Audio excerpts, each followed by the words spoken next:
91:15 says, I will be with him in trouble. I will deliver him and honor him. 3 காரியங்கள் ஆண்டவர் சொல்றாரு. பிரச்சனை நேரத்துல அவன் கூட இருக்க போகிறேன்.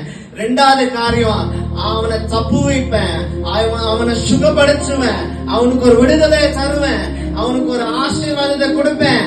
அதுக்கு மேல கனமும் படைச்சு போகிறார். அதுக்கு என்ன அர்த்தம்னா, எந்தெந்த சூழ்நிலை உங்களுக்கு அவமானம் வந்துச்சோ, என் ஆண்டவராக இயேசு கிறிஸ்து இந்த காலகட்டத்துல அந்த இடத்திலேயே உன்னை நிக்க வச்சு கனப்படுத்துவாரு.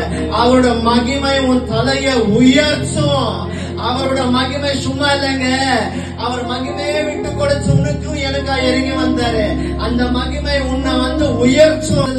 என்ன மாதிரி பிரச்சனை நீ போயிருந்தாலும் அவரும் கூட இருக்கிறார், மறந்துடாத. எந்த வெறுத்து போன சூழ்நிலை இருந்தாலும் நீ மறக்காத. ஜீவனுள்ள தேவனும் கூட இருக்கிறாரு, உன் பக்கத்திலே இருக்கிறாரு.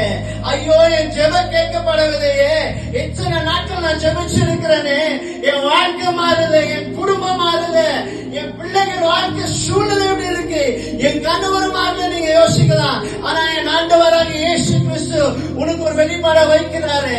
உன் சூழ்நிலை மாற போகுது.